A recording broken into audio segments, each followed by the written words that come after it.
Sebelum ceritanya dimulai, silahkan tulis di kolom komentar dari daerah mana saja teman-teman yang menonton cerita ini, dan jangan lupa like dan subscribe agar channel Tika Story bisa semakin berkembang dan bisa mempersembahkan cerita yang terbaik. Dalam dunia yang seringkali memandang seseorang dari penampilan dan status sosial, masih banyak orang yang menyembunyikan jati diri mereka bukan karena takut atau malu, tapi karena ingin melihat siapa yang mencintai mereka dengan tulus. Inilah kisah tentang seorang wanita muda yang memilih menyamar menjadi gadis sederhana, jauh dari kilau kekayaan dan pengaruh besar keluarganya, demi mengejar cinta yang dia anggap murni. Perempuan itu bernama Dina. Ia adalah satu-satunya anak dari keluarga konglomerat yang memiliki jaringan perusahaan besar di dalam dan luar negeri. Namun, hidupnya jauh dari kesombongan. Sejak remaja, Dina sudah terbiasa hidup mandiri. Orang tuanya memang kaya raya, namun selalu mengajarkan untuk tidak menilai orang dari status atau kekayaan. Dina tumbuh menjadi pribadi yang rendah hati, sabar, dan cerdas. Ia diam-diam memimpin salah satu perusahaan besar milik keluarganya, meskipun namanya tidak pernah diumumkan secara publik. Sampai suatu hari, Dina bertemu dengan Raka, seorang pria tampan dan ambisius yang bekerja di perusahaan tersebut sebagai salah satu manajer muda. Raka berasal dari keluarga menengah ke atas, ibunya seorang janda kaya yang sangat menjunjung tinggi status sosial. Saat itu, Dina menyembunyikan identitas aslinya dan mengaku sebagai gadis sederhana dari daerah, dengan latar belakang orang tua yang sedang merantau menjadi buruh di luar negeri. Sikapnya yang lembut dan sederhana membuat Raka jatuh cinta. Tanpa banyak tanya tentang masa lalu Dina, Raka melamarnya dan membawanya ke rumah. Disinilah kisah rumit itu dimulai. Kehidupan rumah tangga yang Dina bayangkan akan tenang dan bahagia ternyata menjadi neraka diam-diam. Mertuanya, Bu Lestari, tidak pernah menerima keberadaan Dina. Wanita itu terus menganggap Dina hanyalah perempuan kampungan yang hanya numpang hidup dari anaknya. Dina dihina, direndahkan, dan sering dijadikan bahan olok-olokan di depan keluarga besar. Meski begitu, Dina tetap sabar dan berusaha menjadi menantu yang baik. Ia menjaga tutur kata, membantu pekerjaan rumah, bahkan merawat Bu Lestari saat sakit. Namun yang paling menyakitkan, Raka tidak pernah membelanya. Setiap kali Dina dihina ibunya, Raka hanya diam dan mengatakan bahwa ia tidak mau menjadi anak durhaka. Ia menganggap semua yang dilakukan ibunya adalah bentuk perhatian, bukan penghinaan. Ketidakberdayaan Raka membela istrinya membuat luka dalam di hati Dina. Selama bertahun-tahun, Dina bertahan. Diam-diam ia tetap memimpin perusahaannya dari balik layar, mengambil keputusan strategis, termasuk membantu Raka naik jabatan. Tapi di rumah, ia tetap hanya seorang istri kampungan yang tidak dianggap. Pagi itu, Mentari mengintip malu-malu di sela tirai kamar. Sinar hangatnya menyapu wajah Dina yang masih terlelap di samping sang suami. Raka sudah bangun lebih dulu dan tengah sibuk di dapur, menyiapkan sarapan seperti biasa. Kehidupan rumah tangga mereka, walau baru berjalan 1 tahun, terasa damai dan menyenangkan. Sejak awal pernikahan, Dina dan Raka memilih tinggal di rumah mungil mereka sendiri, terpisah dari keluarga besar, agar bisa menikmati waktu berdua tanpa intervensi siapapun. Dina membuka matanya perlahan. Matanya masih mengantuk, tapi senyumnya langsung mengembang saat aroma kopi menyapa hidungnya. Ia bangkit dari tempat tidur dan keluar kamar, melihat sosok Raka sedang menuang teh ke dalam cangkir. Wah, ini suami siapa sih? Rajin banget tiap pagi bikin sarapan. Canda Dina sambil menghampiri dan memeluk suaminya dari belakang. Raka tersenyum, mencium kening istrinya dengan penuh sayang. Suaminya Dina dong. Masak ia suaminya orang lain? Godanya. Dina tertawa pelan. Sayang banget sih kamu. Padahal kan bisa aja kamu nyuruh aku yang masak. Aku senang bikin kamu bahagia. Lagi pula, kamu udah cukup capek ngurus rumah. Biar gantian sekarang aku yang masak. Mereka duduk bersama di meja makan kecil. Menu sederhana seperti telur dadar, tumis sayur, dan nasi hangat terasa begitu istimewa karena dimasak dengan cinta. Dina tidak pernah menuntut kemewahan, meskipun sebenarnya ia bisa saja menyulap rumah mereka menjadi istana hanya dalam 1 malam. Tapi ia memilih untuk hidup sederhana. Karena bagi Dina, kebahagiaan sejati bukan berasal dari materi, melainkan dari ketulusan hati. Setelah sarapan, Raka bersiap berangkat ke kantor. Ia bekerja sebagai manajer pemasaran di perusahaan besar bernama PT Graha Mandiri Jaya. Ia bangga dengan pekerjaannya, dan lebih bangga lagi karena merasa bisa meraihnya dengan usahanya sendiri. Dina menatapnya dengan tatapan hangat saat Raka mengenakan jas kerjanya. "Kamu mau aku antar sampai gerbang?" tanya Dina sambil berdiri. "Nggak usah, sayang. Kamu istirahat aja. Tapi doain aku ya. Hari ini ada meeting penting sama direktur utama." Dina hanya tersenyum dan mengangguk. Dalam hatinya, ia ingin tertawa. Bagaimana tidak, direktur utama yang dimaksud Raka adalah dirinya sendiri. Namun ia tetap menjaga rahasia itu, karena sejak awal ia ingin memastikan bahwa cinta Raka padanya murni, bukan karena jabatan atau kekayaan. Setelah Raka pergi, Dina kembali ke dalam rumah, merapikan tempat tidur, menyapu lantai, dan mulai menyiapkan makan siang. Hidup sebagai istri rumahan membuatnya merasa tenang, jauh dari sorotan dunia luar. Tapi bukan berarti ia berhenti bekerja. Dina tetap aktif mengelola perusahaannya secara online dan melalui tim khusus yang ia percayai. Ia hanya tidak tampil di publik, tidak ingin statusnya sebagai pemilik perusahaan diketahui siapapun, bahkan oleh suaminya. Siang hari, Dina duduk di ruang kerja kecil di lantai 2 rumahnya. Di depan laptop, ia mengadakan rapat daring dengan jajaran direksi. Meski tampil sederhana, tutur kata dan cara bicaranya menunjukkan wibawa luar biasa. "Pastikan semua laporan keuangan triwulan ini disusun tepat waktu. Dan tolong, beri perhatian khusus pada cabang Jakarta Timur. Aku lihat ada sedikit ketimpangan di sana," ucap Dina tegas, tapi tetap ramah. "Siap, Bu Dina. Akan segera kami tindak lanjuti," jawab salah satu direktur di layar. Selesai rapat, Dina menyandarkan tubuhnya di kursi. Ia tersenyum puas. Semua berjalan sesuai rencana. Tidak ada yang tahu bahwa wanita sederhana yang duduk di depan laptop itu adalah otak di balik kejayaan perusahaan raksasa tersebut. Menjelang sore, Dina bersiap menyambut kepulangan suaminya. Ia menyiapkan teh hangat dan kue favorit Raka, bolu kukus pandan. Begitu mendengar suara motor Raka di halaman, Dina berlari kecil ke pintu. "Selamat datang, Pak Suami," sapa Dina ceria. Raka tertawa dan mengacak rambut Dina sayang. "Duh, tiap pulang kerja disambut istri cantik, hidupku bahagia banget. Kamu capek, mau dipijitin?" tawar Dina sambil menarik Raka ke sofa. "Enggak, cukup kamu duduk di samping aku aja udah bikin capeknya hilang." Malam itu mereka makan malam bersama, menonton film romantis, lalu tertidur dalam pelukan satu sama lain. Dunia terasa begitu hangat bagi mereka berdua. Tidak ada masalah, tidak ada konflik, hanya kebahagiaan yang mereka bangun bersama dari ketulusan cinta. Dina menatap wajah suaminya yang tertidur lelap. Dalam hati, ia berdoa semoga kebahagiaan ini bisa terus bertahan. Ia tahu tidak selamanya rahasianya bisa disimpan, tapi selama masih bisa menjaga, ia akan lakukan yang terbaik. Karena bagi Dina, cinta sejati hanya bisa dibuktikan saat seseorang mencintaimu tanpa tahu siapa kamu sebenarnya. Sudah hampir 1 tahun Dina dan Raka menikah. Rumah kecil mereka yang berada di pinggiran kota itu menjadi saksi bisu kebahagiaan yang setiap hari mereka rajut bersama. Dina merasa beruntung mendapatkan suami seperti Raka, penyayang, pekerja keras, dan selalu bersikap manis padanya. Namun, seperti kabut tipis yang perlahan menyelimuti pagi, sebuah atmosfer asing mulai terasa di sekeliling pernikahan mereka. Bukan dari Raka, bukan pula dari Dina, tetapi dari satu sosok yang sedari awal, sepertinya belum sepenuhnya menerima kehadiran Dina. Ibu mertua, Bu Lestari. Kunjungan pertama setelah menikah terjadi ketika Bu Lestari datang menjenguk mereka. Raka memang mengundang ibunya untuk tinggal sementara, sekadar melepas rindu. Dina menyambut dengan hangat, mempersiapkan kamar tamu, dan memasak makanan kesukaan mertuanya yang diceritakan Raka sebelumnya. "Silakan, Bu. Ini kamar Ibu. Maaf kalau sederhana belum semewah rumah Ibu di kota," ucap Dina ramah sambil tersenyum. Bu Lestari hanya mengangguk pelan.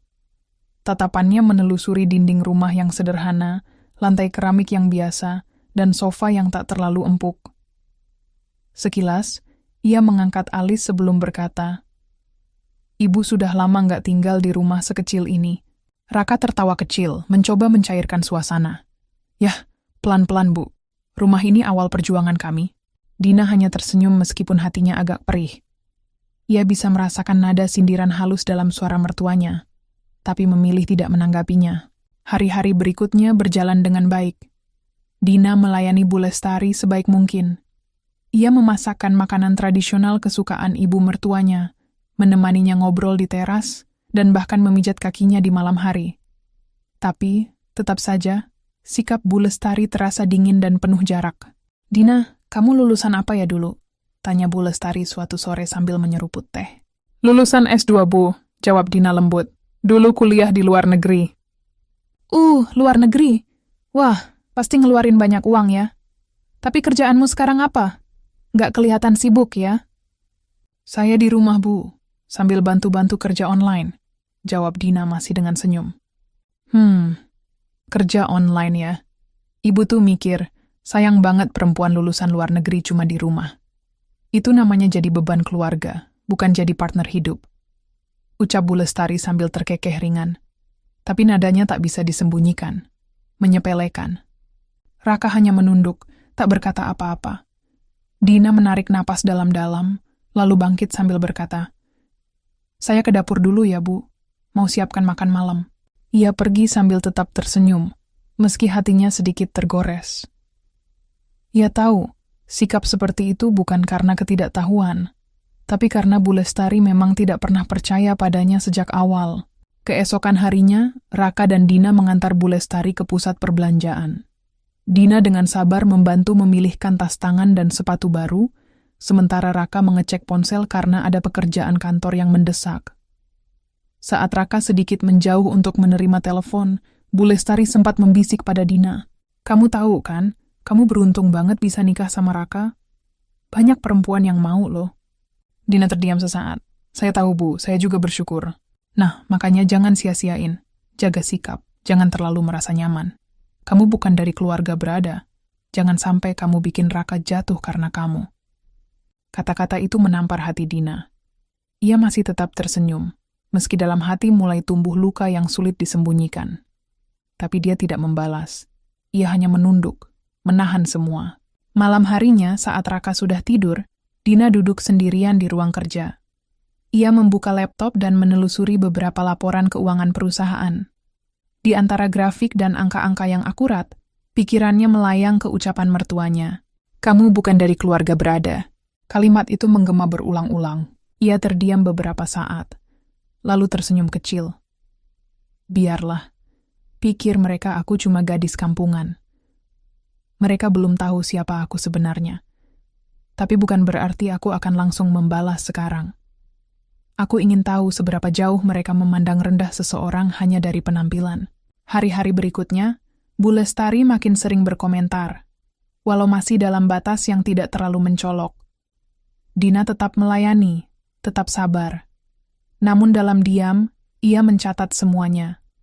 Ia tahu, jika hari itu tiba, semua akan terbuka. Tapi untuk saat ini, ia memilih menjadi menantu yang baik dan istri yang penuh cinta. Sementara itu, Raka tetap menjadi suami yang manis. Ia mencium kening Dina tiap pagi sebelum berangkat kerja, pulang dengan senyum dan pelukan hangat, dan tak pernah lupa mengatakan, "Aku cinta kamu" sebelum tidur. Bagi Dina, selama suaminya tetap mencintainya, semua luka bisa ia tahan. Yang belum ia tahu adalah, cinta saja terkadang tidak cukup untuk melindungi seseorang dari luka-luka yang ditanam oleh orang terdekat. Hujan turun sejak pagi. Langit mendung menyelimuti kota, seolah ikut merasakan suasana hati Dina yang kian hari terasa lebih berat. Sudah 2 minggu Bu Lestari tinggal di rumah mereka. Awalnya hanya untuk beberapa hari, tapi entah kenapa sang mertua tampak begitu betah. Raka pun tidak keberatan. Ia menganggap kehadiran ibunya sebagai bentuk berkah, dan sama sekali tidak menyadari bahwa keberadaan wanita itu justru membuat istrinya kian terpuruk dalam luka yang diam-diam ditertawakan. Pagi itu, seperti biasa, Dina bangun lebih awal. Ia menyiapkan sarapan lengkap, bubur ayam, telur dadar, dan teh manis hangat. Semua disajikan dengan rapi di meja makan. Saat Bu Lestari keluar dari kamar dengan daster mahalnya, Dina langsung menyambutnya.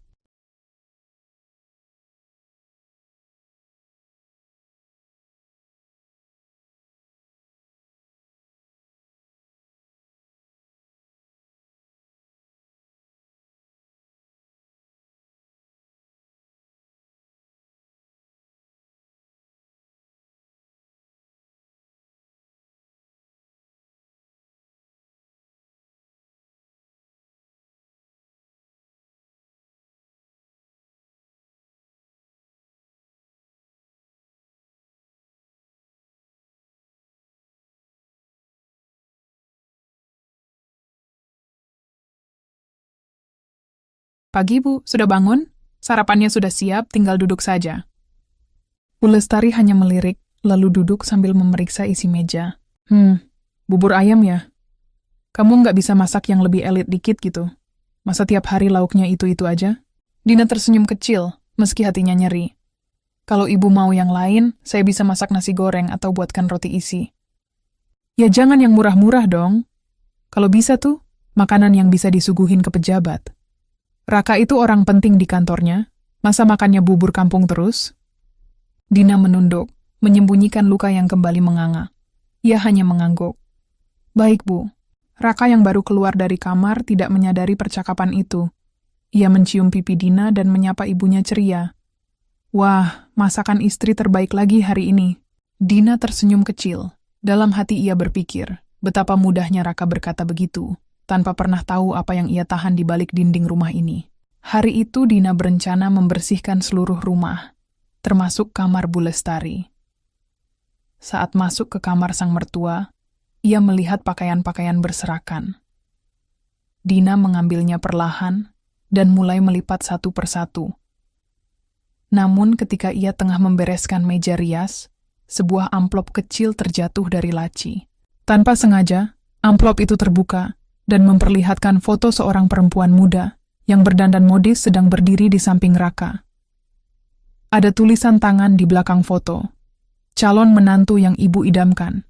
Anak pengusaha emas dari Bandung. Dina terdiam. Jantungnya seperti berhenti berdetak sesaat. Ia memandangi foto itu lama sekali. Begitu sadar apa yang ia pegang, ia buru-buru merapikan semuanya kembali, lalu keluar dari kamar dengan mata yang mulai memerah. Nggak ingin menangis, nggak sekarang. Sore harinya, Dina menyajikan kue basah di meja. Ia tahu Bu Lestari suka camilan tradisional. Saat Bu Lestari melihat meja saji, ia mengernyit. Kamu masih juga beli kue pasar gini, Dina? Ih, nanti tamu datang dikira kita nggak mampu. Saya yang buat sendiri, Bu, bukan beli, jawab Dina pelan. Makin parah. Kamu pikir kita butuh kamu masak beginian buat hemat? Raka kerja, uangnya cukup. Kamu tuh jangan merasa terlalu berjasa ya. Dina membeku di tempatnya. Hatinya terasa tercabik. Tapi ia tetap berdiri tegak, menatap mata mertuanya dengan tenang. Saya nggak merasa berjasa, Bu. Saya cuma ingin membantu dan membahagiakan keluarga. Bu Lestari tertawa kecil, nadanya sinis. Hah, keluarga? Kamu pikir kamu sudah cukup pantas disebut bagian dari keluarga ini? Latar belakang kamu aja nggak jelas. Orang tua kamu katanya buruh di luar negeri, itu pun nggak pernah kelihatan. Kamu yakin nggak ada yang kamu sembunyikan? Raka yang baru pulang dari kantor masuk ke ruang tamu dan mendengar ucapan itu. Dina menatapnya berharap ia akan bicara. Tapi seperti biasa, Raka hanya menatap ibunya, lalu memalingkan wajah dan duduk di sofa. Bu, jangan dibahas terus. Capek aku habis meeting. Katanya singkat, lalu membuka ponsel.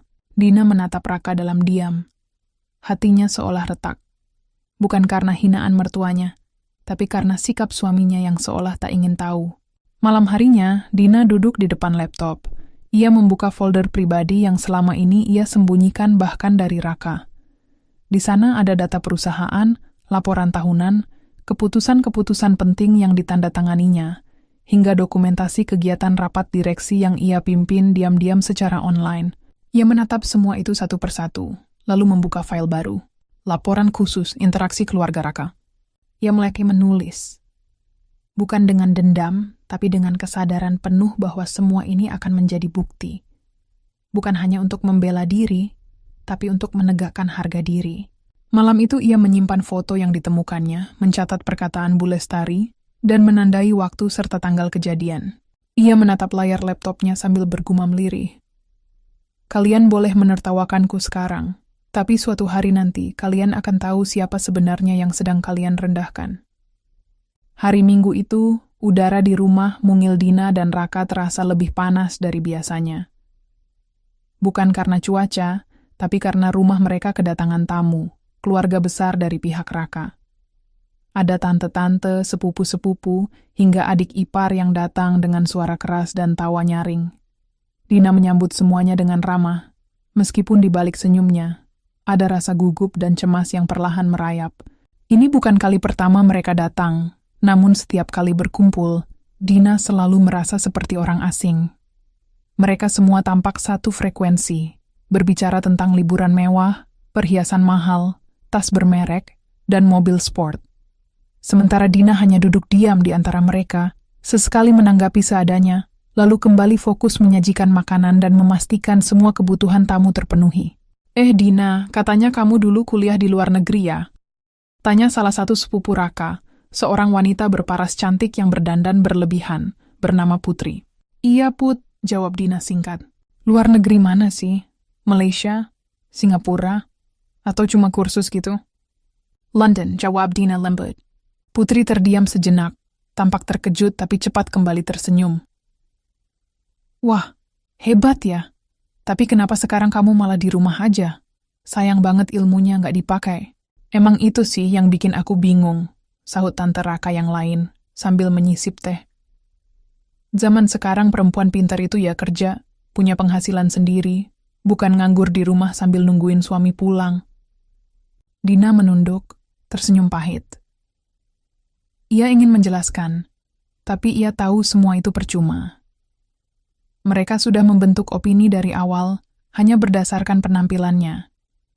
Dina tak punya tas bermerek, tak pakai perhiasan mencolok, dan tak pernah bicara soal uang. Jadi mereka anggap ia tak punya apa-apa. Sebenarnya, Kak Raka tuh bisa dapat yang lebih dari Dina, ucap adik sepupu lain dengan nada berbisik, tapi cukup keras untuk terdengar.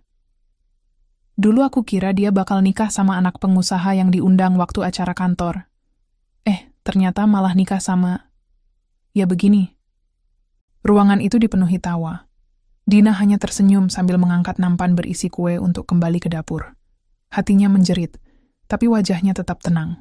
Dari balik dapur, ia mendengar suara ibu mertuanya tertawa bersama para tamu. Kalian tahu nggak? Aku sampai malu waktu awal-awal mereka nikah. Dina datang ke rumah pakai sandal jepit.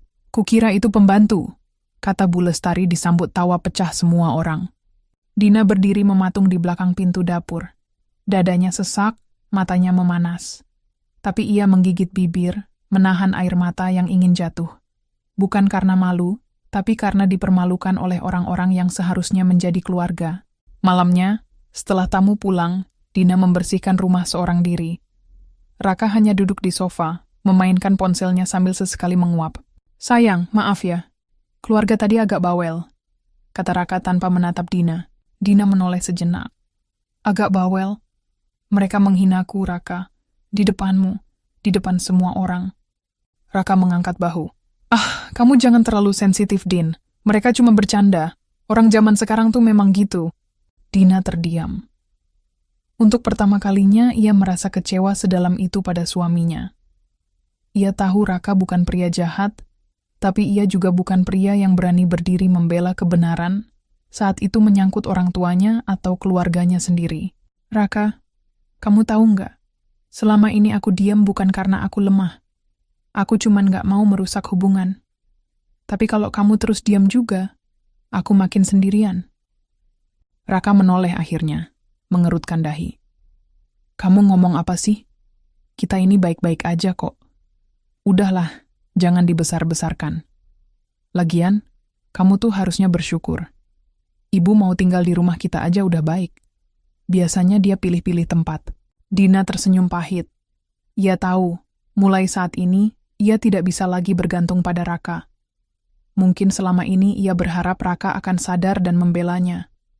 Tapi kenyataannya, Raka lebih takut dianggap durhaka ketimbang berdiri untuk istrinya sendiri. Keesokan harinya, Dina kembali membuka laptop di ruang kerjanya. Ia mulai mengumpulkan file baru.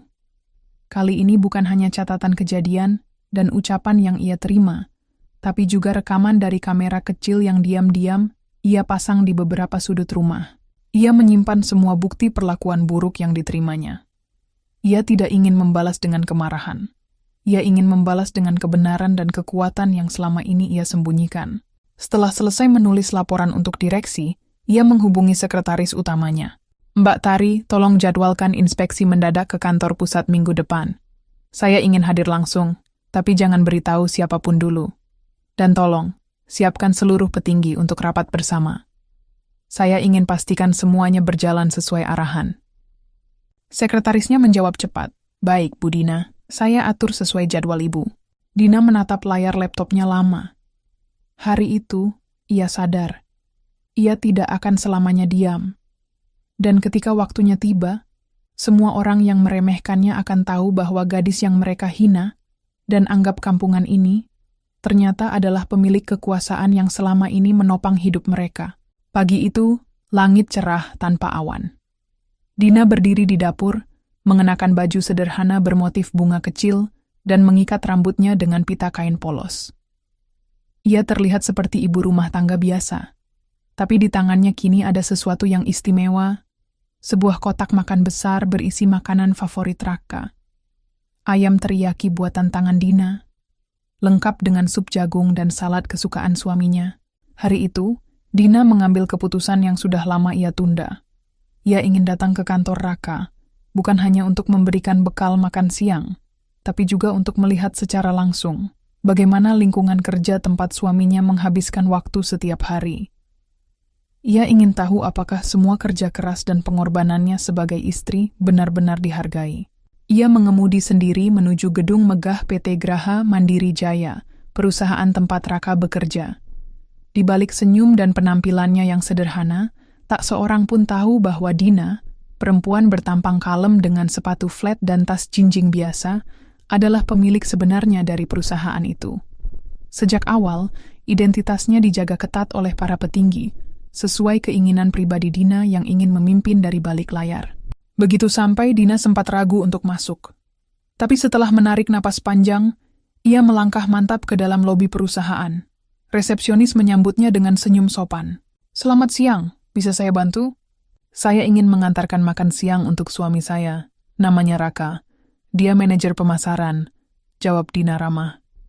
Resepsionis mengangguk, lalu memanggil salah satu staf untuk menemani Dina ke lantai tempat Raka bekerja. Namun saat lift terbuka di lantai 5, suasana seketika berubah. Dari kejauhan, terdengar suara keras seorang wanita yang sangat familiar di telinga Dina. Berhenti kamu di situ. Semua orang di lantai itu langsung menoleh. Mata mereka terbelalak saat melihat Bu Lestari, Ibu Raka, berjalan cepat mendekati Dina dengan wajah penuh amarah. Kamu ngapain kesini? Mau malu-maluin anakku lagi? Dina yang tak sempat berkata apa-apa, tiba-tiba dijambak oleh mertuanya. Kotak makan siangnya jatuh berantakan, isinya tercecer di lantai kantor yang mengilap. Semua karyawan terdiam, beberapa menutup mulut mereka, syok melihat kejadian itu. Orang kampungan macam kamu tidak layak masuk ke sini. Lihat dirimu, lihat gayamu, kamu kira ini pasar tradisional. Bu Lestari terus menarik rambut Dina dan menyeretnya ke dekat lift. Aku malu punya menantu sepertimu. Anakku kerja di tempat terhormat. Tapi kamu datang membawa aib. Baju murahan wajah kampungan, keluar kamu dari sini. Dina tersungkur di lantai, rambutnya acak-acakan, dan tangan kirinya terluka karena terkena pinggiran kotak makan siang yang pecah. Ia mencoba berdiri, tapi air matanya mulai mengalir. Bukan karena sakit, tapi karena hati yang terasa remuk. Di antara kerumunan itu, Raka akhirnya muncul. Ia berdiri di tengah ruangan, melihat kejadian tersebut dengan wajah bingung. Ibu, Raka hanya memanggil lirih, tapi tidak bergerak mendekat. Kamu ini apa nggak sadar kah? Lihat istrimu, dia bikin kita malu, malu. Bentak Bu Lestari sambil menunjuk ke arah Dina yang masih duduk di lantai. Raka menatap Dina sesaat, matanya seperti ragu. Lalu ia mengalihkan pandangan ke arah ibunya, dan tanpa mengucapkan sepatah kata pun, ia tidak membela Dina. Seketika semua kesabaran Dina runtuh. Ia berdiri pelan, menyeka air matanya, dan mengambil napas panjang. Suara Dina pelan tapi tajam. Kukuk Bu. Semua orang di ruangan itu menoleh. Selama ini saya diam karena saya menghormati ibu sebagai orang tua suami saya. Tapi hari ini saya tidak bisa diam lagi. Bu Lestari melipat tangan di dada, tertawa sinis. Oh, kamu mau apa? Nangis? Lapor ke orang tuamu yang katanya buruh di luar negeri itu? Silakan. Dina melangkah maju, berdiri tegak di tengah ruangan. Maaf, tapi sepertinya ibu lupa di mana ibu berdiri sekarang. Semua mata kini menatap Dina dengan heran. Dina merogoh tasnya, mengeluarkan kartu identitas khusus bertanda logo perusahaan.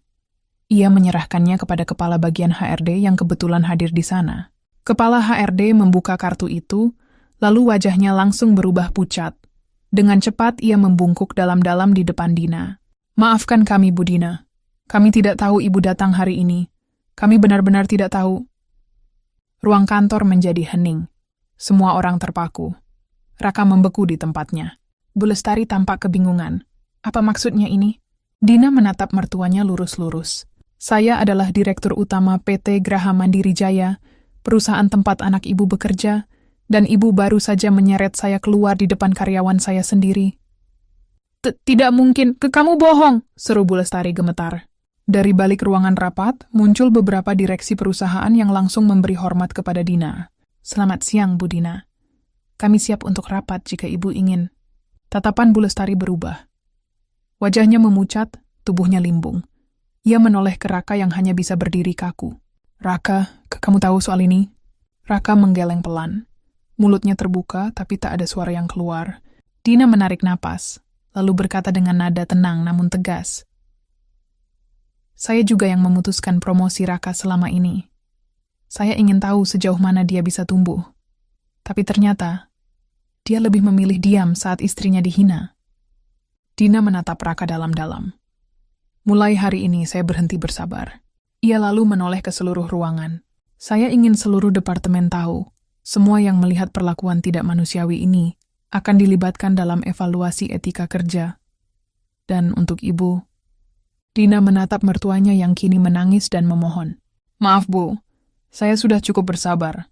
Mulai sekarang saya akan mengambil alih hidup saya sepenuhnya. Suasana ruang rapat eksekutif di lantai tertinggi gedung PT Graha Mandiri Jaya masih menyisakan ketegangan. Kejadian di lantai 5 tadi pagi menyebar dengan cepat seperti api menyambar ilalang kering. Seluruh karyawan kini tahu, wanita yang selama ini mereka kira hanyalah istri sederhana dari manajer pemasaran, ternyata adalah pemilik dan direktur utama perusahaan tempat mereka bekerja. Dan kini, semua mata tertuju pada satu pertanyaan. Apa yang akan dilakukan Bu Dina selanjutnya? Sore itu, Dina berdiri di balkon ruangan kantornya, memandangi gedung-gedung tinggi di kejauhan. Angin sore berhembus pelan, menyibakkan rambutnya yang dibiarkan terurai. Di belakangnya, Raka berdiri, diam, bingung, dan gelisah. Dina, aku minta maaf. Dina tak langsung menoleh. Aku nggak tahu harus gimana saat kejadian itu. Ibu, dia emosional, kamu tahu sendiri. Dina akhirnya menatap suaminya. Tatapannya datar, tanpa amarah, tapi juga tanpa kasih yang biasa terpancar darinya. Emosional bukan alasan untuk menjambak istri orang dan menyeretnya di depan umum Raka. Apalagi jika suaminya hanya berdiri dan menonton. Raka menunduk. Aku cuman bingung harus bersikap seperti apa. Aku nggak nyangka ibu bakal bertindak sejauh itu. Justru disitulah masalahnya. Kamu nggak pernah nyangka, nggak pernah bersikap, dan nggak pernah membela. Suasana hening sejenak. Selama ini aku sudah tutup mata. Aku pikir cinta cukup untuk menahan semuanya. Tapi ternyata aku salah. Din, tolong, jangan begini. Aku masih cinta kamu. Aku mohon, beri aku kesempatan. Aku janji akan berubah. Dina tersenyum samar. Kalau aku bukan pemilik perusahaan ini, apakah kamu akan tetap minta kesempatan? Raka terdiam. Pertanyaan itu seperti palu besar yang menghantam nuraninya. Dina melanjutkan. Suaranya tetap lembut tapi tak tergoyahkan. Selama ini kamu tahu siapa aku sebagai istri, tapi kamu tidak pernah berusaha tahu bagaimana aku bertahan. Kamu biarkan ibumu menghina aku, meremehkanku, bahkan di depan umum. dan kamu tidak pernah berdiri untukku. Air mata menggenang di mata Raka. Aku salah, Din. Tapi kita bisa perbaiki semuanya. Kita bisa mulai dari awal. Kita tinggalkan semua ini. Kamu nggak perlu. Dina mengangkat tangan menghentikannya. Raka, kita sudah selesai. Raka menatap istrinya, matanya penuh panik. Aku sudah siapkan surat cerai. Dan mulai besok, kamu tidak lagi menjabat sebagai manajer di perusahaan ini. Akses kerjamu akan ditutup dan semua fasilitas dihentikan. Dina! Raka berseru, hampir histeris. Tapi Dina tak gentar. Aku tidak akan membiarkan orang yang membiarkan istrinya diinjak-injak, memegang jabatan penting di perusahaanku. Jadi segampang itu? Kamu mau hancurin hidupku? Dina menatapnya lurus-lurus. Kamu yang memulai. Aku hanya menyelesaikan. Keesokan harinya, surat cerai dikirimkan melalui pengacara pribadi Dina ke rumah keluarga Raka. Bersamaan dengan itu, surat pemecatan resmi untuk Raka dan surat peringatan terhadap semua pihak yang terlibat dalam kejadian penghinaan kemarin juga diedarkan. Bu Lestari histeris saat membacanya. Ia membanting surat itu ke lantai. Dia tidak bisa melakukan ini. Dia hanya menantu, anak kampung, pendatang. Ini tidak adil. Namun dunia tidak peduli pada jeritan wanita yang dulunya merasa paling tinggi derajatnya. Dalam waktu singkat, kartu kredit keluarga Raka yang dibiayai oleh perusahaan dibekukan.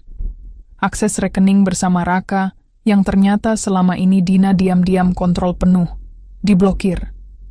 Raka yang mengira semua kekayaannya hasil jerih payahnya, kini sadar.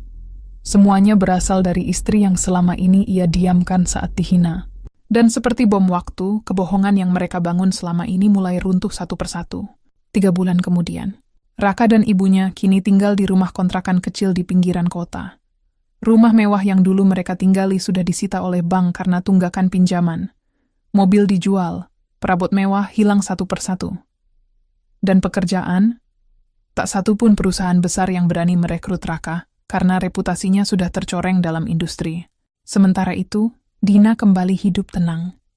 Ia pindah ke rumah utama milik keluarganya, sebuah villa megah di kawasan elit, dikelilingi taman dan kolam tenang. Ia kembali memimpin perusahaan secara terbuka. Media mulai mengenalnya sebagai salah satu pengusaha wanita paling berpengaruh di negeri ini. Tapi ia tetap rendah hati, tetap tampil sederhana, dan tetap bekerja tanpa henti. Bagi publik, kisahnya adalah inspirasi. Tapi bagi Raka dan Bu Lestari, kisah itu adalah tamparan paling keras dalam hidup mereka. Suatu malam, di rumah kontrakan yang remang-remang, Raka duduk termenung di depan televisi rusak. Di sampingnya, Bu Lestari meringkuk dalam selimut tipis, menggigil. Kak, kira-kira dia mau maafin kita nggak ya? Suara Bu Lestari gemetar. Raka tidak menjawab. Ia hanya menatap kosong ke lantai. Hatinya dipenuhi penyesalan, tapi semuanya sudah terlambat. Di layar televisi ada liputan khusus. Dina Wibisana, wanita muda sukses pemilik Graha Mandiri Jaya, akan mendirikan yayasan untuk perempuan teraniaya. Raka menatap wajah mantan istrinya di layar. Wajah itu dulu menunduk di depannya. Kini, berdiri tegak dalam sorotan dan kehormatan. Ia tak bisa berkata apa-apa, hanya bisa menangis dalam diam. 1 tahun telah berlalu sejak kejadian yang mengguncang perusahaan Graha Mandiri Jaya, sekaligus menghancurkan 2 kehidupan yang pernah begitu sombong, menginjak-injak harga diri seorang perempuan. Waktu berjalan cepat, namun luka yang dulu dalam perlahan berubah menjadi kekuatan yang luar biasa. Dina kini dikenal luas oleh publik. Wajahnya kerap muncul di layar televisi dan halaman depan majalah bisnis. Tapi berbeda dari pengusaha muda kebanyakan, Dina tampil tanpa glamor, tanpa gaya mencolok, dan tetap bersahaja. Justru itulah yang membuat banyak orang menaruh simpati dan rasa hormat padanya. Hari itu, sebuah konferensi besar bertajuk Perempuan Berdaya, Bangsa Kuat digelar di Jakarta Convention Center. Ribuan peserta hadir, mulai dari aktivis sosial, tokoh pemerintahan, pengusaha wanita, hingga mahasiswa. Sorak tepuk tangan membahana saat nama Dina Wibisana disebut sebagai pembicara utama. Dina melangkah ke panggung dengan setelan jas putih sederhana dan jilbab abu-abu lembut. Ia membawa selembar naskah, namun tak membacanya. Ia berbicara langsung dari hati. Beberapa tahun lalu, suaranya tenang. Saya dianggap wanita tak berdaya. Saya dianggap pengangguran, disebut kampungan, dihina di depan umum, bahkan dijambak dan diseret karena penampilan saya dianggap memalukan. Tapi saya diam. Ruangan Henning, saya diam bukan karena saya lemah, tapi karena saya tahu saat kita membalas dengan kemarahan kita kalah. Namun saat kita balas dengan bukti dan ketegasan, maka harga diri kita menang. Sorak tepuk tangan kembali terdengar. Saya tahu banyak perempuan yang mengalami pelecehan verbal, direndahkan oleh mertua, suami, bahkan lingkungan. Dikatakan tidak cukup cantik, tidak cukup pintar, tidak cukup kaya. Saya ingin kalian tahu satu hal. Kita cukup, bahkan kita lebih dari cukup. Air mata mengalir di pipi beberapa peserta. Sorot kamera menyoroti wajah-wajah wanita yang selama ini juga menahan luka seperti Dina. Sejak perceraian dan pengungkapan identitasnya di kantor, Dina mengambil langkah besar. Ia mendirikan Yayasan Harapanku, sebuah lembaga yang berfokus pada pendampingan hukum dan pemberdayaan ekonomi perempuan yang teraniaya secara psikis, fisik, maupun sosial. Kantor yayasan berdiri megah di kawasan Jakarta Selatan. Dina tidak hanya menjadi pendonor utama, tetapi juga turun langsung memberi pelatihan dan motivasi kepada para korban. Ia membuka pelatihan keuangan, menjalin kerjasama dengan UMKM, dan membuka akses pendidikan gratis bagi ibu rumah tangga dan janda korban KDRT. Setiap minggu, ia menyempatkan diri datang dan berbicara dari hati ke hati. Saya pernah tidur dalam tangis. Saya pernah makan sambil menangis. Tapi saya berdiri lagi. Kalian pun bisa. Begitu katanya pada suatu sesi sharing bersama para wanita korban penindasan. Di sisi lain kota, Raka dan Bu Lestari hidup dalam keterbatasan yang makin memuncak. Rumah kontrakan yang mereka tempati kini penuh tunggakan. Raka gagal mendapatkan pekerjaan tetap. CV-nya dibuang perusahaan-perusahaan besar karena latar belakang kasus etik yang viral. Bu Lestari sering sakit. Tapi pengobatan sulit dijangkau karena tidak ada asuransi dan dana. Setiap kali Dina muncul di televisi, hati Raka terasa ditusuk berkali-kali. Ia menyadari bahwa bukan hanya kehilangan istri, tetapi kehilangan satu-satunya orang yang benar-benar peduli padanya secara tulus, tanpa syarat status dan kekayaan. Malam-malamnya dipenuhi penyesalan. Kadang ia berdiri di depan rumah yayasan Dina, hanya untuk melihat dari jauh wanita yang dulu tidur di pelukannya. Kini berdiri kuat, membantu ribuan orang. Raka pernah mencoba menemui Dina secara langsung. Ia datang ke gedung yayasan, menunggu di luar gerbang sambil membawa surat tangan penuh permintaan maaf. Namun petugas keamanan menghampirinya dengan sopan. "Maaf Pak, Ibu Dina tidak menerima kunjungan pribadi, terlebih dari orang yang pernah mencemarkan harga dirinya." Raka hanya bisa menunduk dan berjalan pergi. Surat itu tak sempat disampaikan. Suatu siang, Dina duduk di ruang kerjanya, membuka laporan dari tim hukum yayasannya. Di salah satu lembar, ada laporan seorang perempuan muda, istri dari pria kaya, yang sering dihina mertua karena dianggap tak selevel. Dina membaca kisah itu dengan penuh perhatian, dan hatinya tercekat.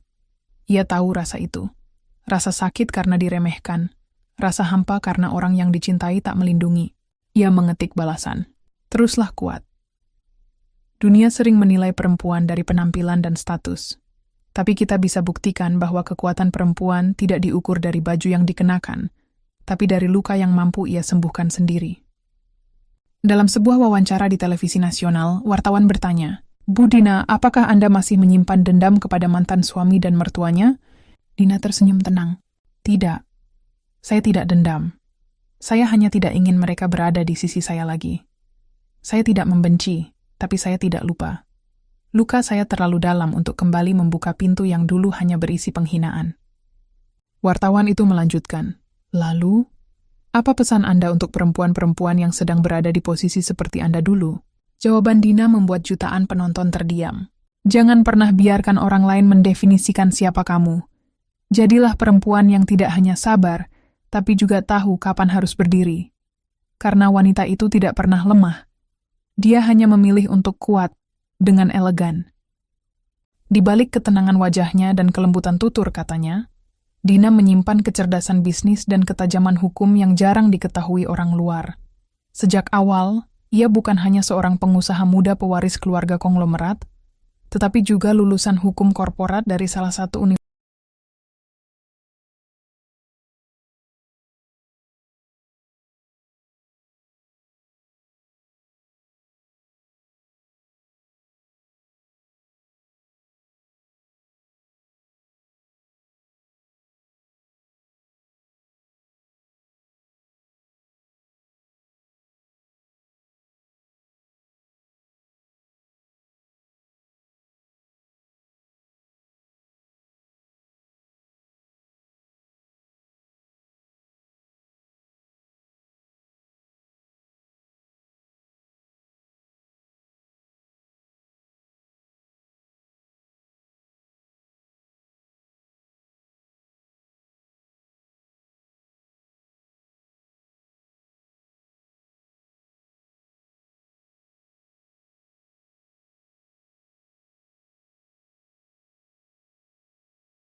ternama di London. Setelah namanya kembali dikenal publik sebagai pemilik sah Graha Mandiri Jaya, Dina mulai membuka laporan internal perusahaan yang selama ini jarang disentuhnya secara langsung. Ia membaca satu persatu laporan keuangan, transaksi mencurigakan, dan struktur pemegang saham anak perusahaan. Dan di sanalah ia menemukan sesuatu. Nama Bayu Pratama, adik kandung Raka, tercantum dalam daftar pemegang saham fiktif dari sebuah perusahaan rekanan. Perusahaan itu ternyata menyuplai alat-alat kebutuhan kantor dengan harga jauh lebih mahal dari pasaran, memanfaatkan celah jaringan dan koneksi internal yang dibentuk sejak Raka menjabat sebagai manajer pemasaran. Dina segera menyusun tim audit internal. Tak sampai seminggu, hasil investigasi keluar. Praktik markup, penggelapan dana pengadaan, dan konflik kepentingan telah terjadi selama lebih dari 2 tahun. Dan lebih mengejutkan lagi, sebagian dana itu juga dialirkan ke rekening pribadi Bu Lestari, yang ternyata ikut menjadi komisaris bayangan di perusahaan milik Bayu. Dina tidak meledak marah. Ia hanya tersenyum kecil sambil menutup laporan itu. Kita main cantik saja. Langkah pertama yang ia ambil adalah memutus kontrak sepihak terhadap perusahaan Bayu dengan alasan pelanggaran kode etik dan tindak korupsi internal. Kontrak senilai miliaran rupiah itu langsung dihentikan. Perusahaan milik Bayu goyah dalam hitungan hari karena hampir 70% pemasukannya berasal dari proyek bersama Graha Mandiri Jaya. Langkah kedua, Dina menggandeng firma hukum ternama untuk menindaklanjuti temuan audit sebagai kasus pidana korupsi dan pencucian uang. Surat pemanggilan dari kejaksaan mulai dikirim ke alamat rumah Bayu dan Bu Lestari. Dan langkah terakhir, yang paling halus tapi paling mematikan, adalah mengatur agar semua koneksi bisnis Bayu yang terdaftar dalam jaringan pengadaan kantor diberi notifikasi bahwa perusahaan mereka sedang dalam investigasi. Dalam dunia bisnis, label sedang diaudit karena dugaan korupsi lebih menakutkan dari apapun. Dalam waktu 1 bulan, perusahaan milik Bayu gulung tikar. Kabar ini sampai ke telinga Raka dan Bu Lestari seperti badai di tengah malam. Mereka tidak punya kekuatan lagi untuk membela diri. Raka yang kini bekerja serabutan sebagai freelance marketing tak bisa berbuat apa-apa. Semua kliennya memutus hubungan begitu tahu kasus yang menimpa adiknya dan ibunya. Sementara Bu Lestari kini hidup dalam tekanan mental yang begitu berat. Orang-orang yang dulu mengaguminya kini memalingkan muka. Tetangga menjauh. Keluarga besar mencibir. Ia tak lagi bisa berjalan tegak seperti dulu. Sekarang hanya terkurung di dalam kamar, dihantui rasa malu dan rasa bersalah yang menumpuk. Raka akhirnya memberanikan diri untuk sekali lagi menghubungi Dina.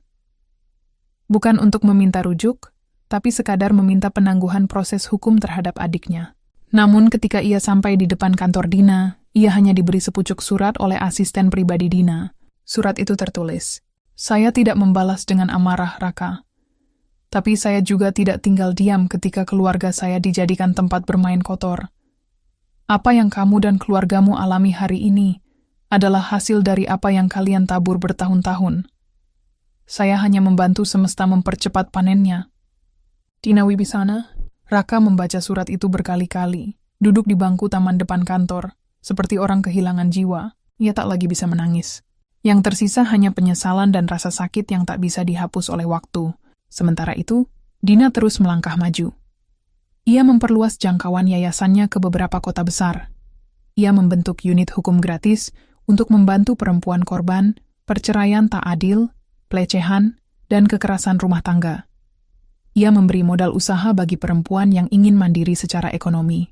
Dan yang paling fenomenal, ia meluncurkan platform digital bernama Suaraku, sebuah aplikasi pelaporan kekerasan dalam rumah tangga dan diskriminasi berbasis gender yang terhubung langsung dengan pendamping hukum. Platform itu viral dalam hitungan minggu. Dina diwawancarai oleh stasiun televisi internasional. Banyak menyebutnya sebagai simbol balas dendam paling elegan di Asia. Namun bagi Dina ini bukan soal balas dendam, ini soal memulihkan martabat. Dalam satu wawancara eksklusif, Dina ditanya, apa rasanya melihat orang-orang yang dulu menyakiti ibu kini jatuh sedalam-dalamnya? Dina tersenyum pelan.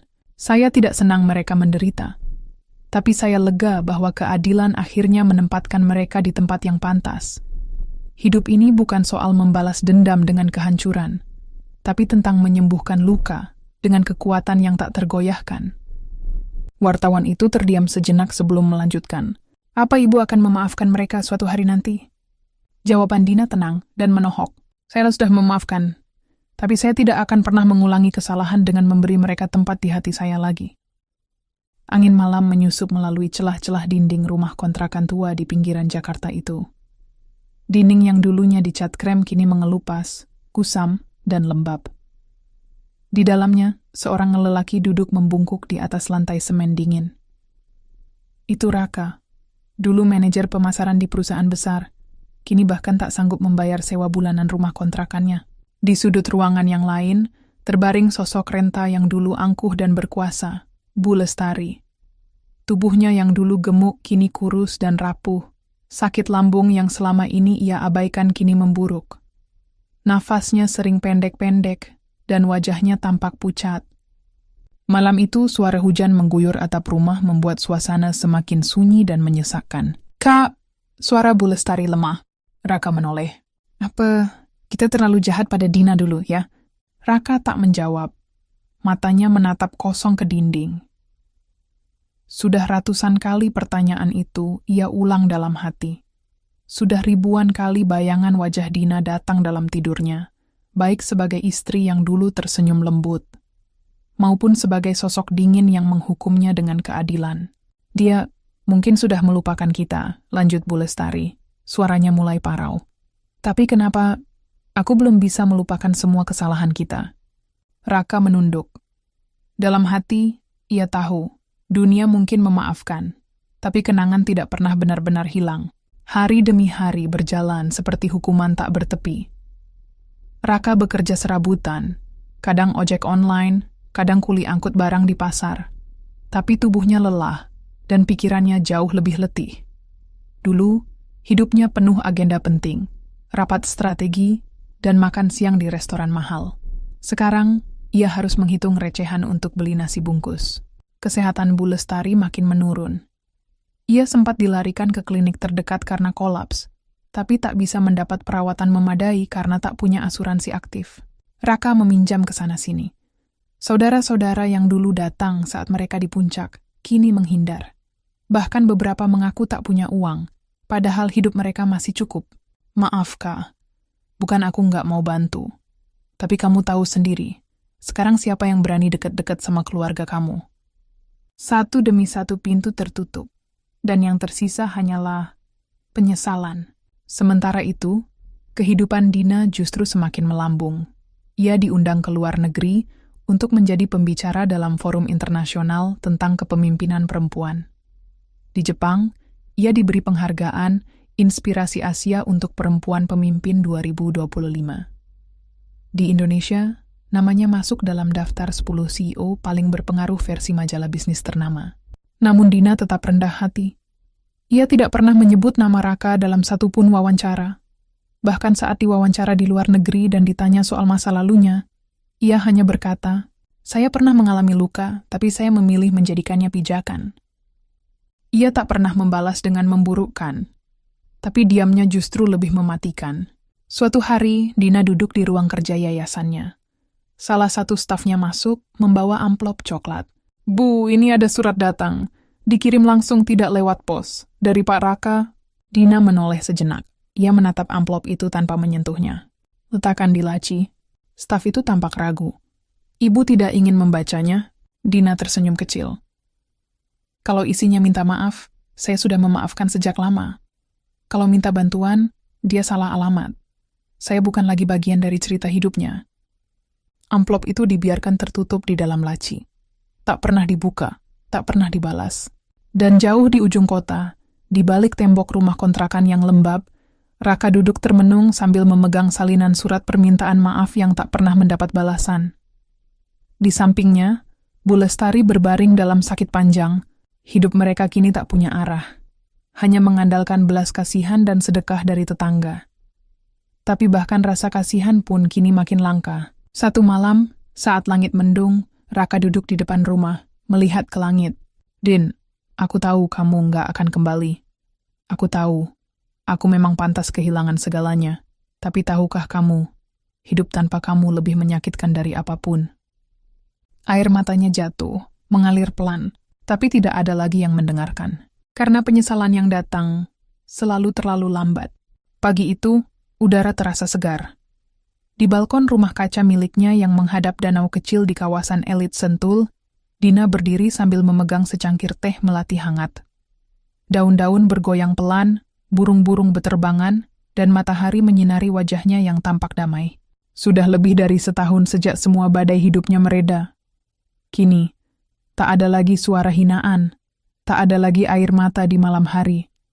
Yang tersisa hanya langkah-langkah baru menuju kehidupan yang ia bentuk sendiri, tanpa tekanan dari siapapun. Yayasannya telah membuka cabang di Surabaya dan Bandung. Program Suaraku sudah bekerja sama dengan lembaga pemerintah untuk menangani ratusan kasus perempuan yang mengalami kekerasan dalam rumah tangga dan diskriminasi pekerjaan. Ia bukan sekadar pengusaha sukses, tapi kini menjadi simbol gerakan pemberdayaan perempuan di Indonesia. Namun di balik semua pencapaian itu, Dina tetap manusia biasa. Sepi terkadang datang di sela-sela malam. Ada ruang kosong di hatinya yang tak bisa diisi oleh rapat, penghargaan, atau media. Dan justru dalam masa tenang itu, seseorang datang. Namanya Arvin Lesmana. Pengacara muda yang sejak 2 tahun terakhir bekerja sebagai konsultan hukum Yayasan Dina. Berbeda dari laki-laki yang pernah Dina kenal sebelumnya, Arvin bukan orang yang sibuk membuktikan kehebatan dirinya. Ia tenang, jujur, dan sederhana. Sifatnya kalem tapi tegas, dan di balik kecerdasannya, ada kerendahan hati yang tulus. Awalnya, hubungan mereka sebatas profesional.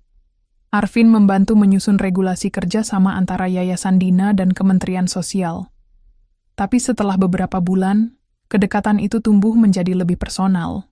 Arvin tak pernah memaksa. Ia tidak pernah bertanya soal masa lalu Dina. Tidak pernah menyelidiki luka-lukanya. Ia hanya hadir. Di saat Dina sedang sibuk, saat Dina kelelahan, bahkan saat Dina memilih diam. Ia tahu cara mencintai tanpa mengganggu, menyayangi tanpa menguasai. Dan bagi Dina, itu adalah hal baru. Suatu malam setelah sebuah acara gala dinner amal untuk yayasan, Arvin mengantar Dina pulang. Mereka duduk di teras rumah sambil menikmati suara malam. "Dina," kata Arvin pelan, "aku tahu kamu bukan perempuan yang mudah percaya orang lain, dan aku bukan pria yang datang untuk menyelamatkanmu. Tapi, kalau kamu bersedia, izinkan aku menemani langkahmu, bukan sebagai bayangan masa lalumu, tapi sebagai seseorang yang mencintaimu apa adanya." Dina menatapnya dalam diam. Untuk pertama kalinya sejak perceraiannya, ada seseorang yang menyatakan cinta tanpa membicarakan kekaguman pada status atau pencapaian. Ia tidak langsung menjawab. Tapi malam itu, hatinya seperti terbuka perlahan. Ia mulai tersenyum. Dan senyum itu bukan senyum kemenangan, bukan senyum balas dendam. tapi senyum seorang wanita yang mulai percaya bahwa bahagia bisa datang 2 kali. Kabar tentang Dina yang mulai membuka hati kembali tersebar di kalangan terbatas. Beberapa menganggapnya terlalu cepat, beberapa menyebutnya pantas. Tapi Dina tak peduli. Ia tahu, hidup bukan soal menyenangkan dunia. Hidup adalah tentang memulihkan diri dan membuka ruang untuk cinta yang tidak menyakitkan. Arvin tetap sederhana dalam pendekatannya. Ia tidak langsung membawa Dina ke pesta atau liburan mewah. Ia justru mengajak Dina ke desa-desa binaan, memperkenalkan Dina kepada ibu-ibu muda yang sedang berjuang mendirikan koperasi wanita. Ia membantu Dina melihat bahwa cinta sejati adalah tentang menyatu dalam visi dan misi hidup, bukan hanya dalam kata-kata. Di sisi lain kota, Raka mendengar kabar itu dari seseorang yang bekerja paruh waktu di yayasan. Ia hanya bisa menatap kosong ke dinding kamar kontrakan. Bu Lestari kini hanya terbaring di tempat tidur, sudah nyaris tak bisa bicara. Raka menghela napas panjang. Dunia sudah berubah, dan dirinya tak bisa lagi mengejar apapun. Ia menulis di buku catatan kecil yang lusuh, "Jika dulu aku mencintaimu karena kuanggap kamu perempuan yang butuh ditolong, kini aku menyadari, kamulah yang dulu menolongku. Aku hanya tidak tahu caranya bersyukur." Tapi tulisan itu tak pernah sampai. Tak ada yang ingin membacanya. 1 tahun kemudian, Dina dan Arvin resmi menikah dalam acara yang sangat privat di villa keluarga Dina di Bali. Hanya keluarga dekat dan anak-anak binaan yayasan yang diundang. Tak ada pesta mewah, tak ada publikasi besar-besaran. Hanya doa-doa tulus dan senyum hangat. Saat upacara kecil itu berlangsung, Dina berdiri di tepi pantai, mengenakan gaun putih sederhana. Angin laut meniup pelan rambutnya. Arvin menggenggam tangannya. "Dina, kamu tak perlu berubah untuk siapapun. Cukup jadi dirimu, itu sudah cukup buatku seumur hidup." Dan untuk pertama kalinya dalam waktu yang sangat lama, Dina membalas dengan kalimat yang tak pernah ia ucapkan sejak luka masa lalunya. "Terima kasih karena mencintaiku, bukan karena kamu butuh aku, tapi karena kamu menghargai aku." Mereka berdua menatap matahari yang perlahan tenggelam di ufuk barat. Cinta baru itu hadir bukan sebagai pengganti, tapi sebagai penyembuh. Satu pagi yang tenang, Dina baru saja selesai sarapan bersama Arvin di halaman belakang rumah mereka. Angin sejuk berhembus lembut, membawa aroma tanah basah dan bunga melati yang mekar di tepi pagar. Arvin sedang membaca koran ketika ponsel Dina berdering. Panggilan masuk dari sekretaris pribadinya di kantor pusat yayasan. "Ibu Dina," suara wanita di seberang sana terdengar ragu. "Ada seorang pria bernama Raka datang ke kantor. Ia tidak masuk, hanya menitipkan sebuah surat." Dina terdiam. Ia mengatakan, "Surat itu dari ibunya, Bu Lestari. Katanya, ini permintaan terakhir dari beliau sebelum meninggal dunia beberapa hari lalu." Dina menghela napas pelan. Perasaan aneh menjalar di dadanya. Bukan marah, bukan sedih. Hanya hening. "Terima kasih, tolong kirimkan surat itu ke rumah." Malam harinya, Dina duduk sendirian di ruang baca. Cahaya lampu temaram menerangi amplop putih polos yang diletakkan di atas meja. Tangan Dina gemetar ringan saat membukanya. Surat itu ditulis tangan, dengan tulisan yang tak lagi rapi. Di atasnya tertulis, "Untuk Dina. Dari Lestari. Dina. Jika surat ini kau baca, itu berarti aku sudah tiada. Aku tidak tahu apakah aku layak disebut manusia, setelah semua yang kulakukan padamu. Aku mempermalukanmu. Aku menghina asal-usulmu. Aku menjambak rambutmu di depan umum. Aku menjatuhkan harga dirimu hanya karena kamu tampil sederhana. Aku dulu terlalu sombong, terlalu sibuk menjaga gengsi, terlalu buta oleh status dan penampilan. Aku pikir aku sedang melindungi anakku, tapi ternyata aku merusaknya. Kamu adalah wanita paling kuat yang pernah aku kenal, tapi dulu aku tidak bisa melihatnya karena aku terlalu sibuk menilaimu dari kulit luarnya. Saat aku terbaring di ranjang sakit, aku menonton wawancaramu di televisi. Aku menangis, bukan karena kamu sukses, tapi karena aku sadar. Aku adalah luka yang kamu sembuhkan dengan kekuatanmu sendiri. Dina, dari dasar hatiku, aku minta maaf. Maaf karena membuatmu merasa tidak dihargai. Maaf karena aku tidak pernah menganggapmu cukup baik. Maaf karena aku tidak menjadi ibu mertua yang kamu layak dapatkan. Aku tidak meminta kamu datang ke makamku atau menghapus semua yang terjadi. Tapi kalau hatimu sudah cukup kuat, tolong maafkan aku. Dengan segala penyesalan dan cinta yang tidak pernah sempat kutunjukkan, Lestari. Surat itu tergeletak di pangkuan Dina. Matanya berkaca-kaca. Ia tidak menangis. Tapi hatinya serasa ditarik ke masa-masa di mana ia berdiri di dapur rumah mertua, menerima makian sambil menggenggam piring kotor dengan tangan gemetar. Kini, wanita yang dulu membuatnya merasa begitu kecil, justru meminta maaf dalam kelemahan terakhirnya. Arvin masuk perlahan melihat Dina duduk terdiam. Surat dari beliau, tanyanya pelan. Dina mengangguk, lalu menyerahkannya. Arvin membacanya tanpa berkata apa-apa. Setelah selesai, ia duduk di sebelah Dina, menggenggam tangannya. Kalau kamu ingin ke makamnya, aku akan menemani. Dina menoleh, menatap mata suaminya yang tenang. Aku tidak tahu. Aku tidak membenci beliau, tapi aku juga tidak tahu apakah aku bisa menghapus rasa sakit yang dulu terlalu dalam.